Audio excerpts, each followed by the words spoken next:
नाम है संधि। संधि का परिभाषा दो वर्णों के मेल से जो विकार उत्पन्न होता है उसे हम संधि कहते हैं, ठीक ना।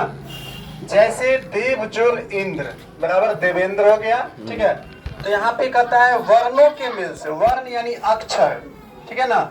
अक्षर को मिलने पर ही कोई शब्द का निर्माण होता है। जैसे देव जोर इंद्र, देवेंद्र हो गया, इसमें देखिए अ जोर ई बराबर क्या हो गया, ए। ओके, अब आगे देखते हैं। संधि तीन प्रकार के होते हैं। संधि कितने प्रकार के होते हैं? तीन, ठीक ना।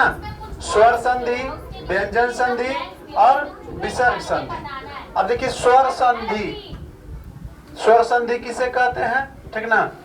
तो दो स्वरों के मेल से उत्पन्न विकार अथवा रूप में जो परिवर्तन होता है उसे हम क्या कहते हैं? स्वर संधि कहते हैं। या इसका परिभाषा हम ये भी दे सकते हैं कि वैसे वर्ण, ध्यान दो, वैसे वर्ण जिसके उच्चारण में अन्य किसी वर्णों की सहायता नहीं ली जाती है तो उसे हम क्या कहते हैं? स्वर संधि कहते हैं। जैसे में आपका आ गया भानु जोर उदय, ठीक है। भानु जोर उदय बराबर भानुदय, ठीक है। स्वर संधि के 5 को भेद है, ठीक है ना।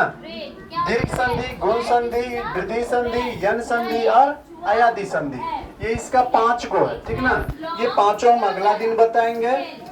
अब चलते हैं व्यंजन संधि किसे कहते हैं। तो वैसे इसके उच्चारण में अन्य की सहायता लिया जाता है तो उसे हम व्यंजन संधि कहते हैं, ठीक ना।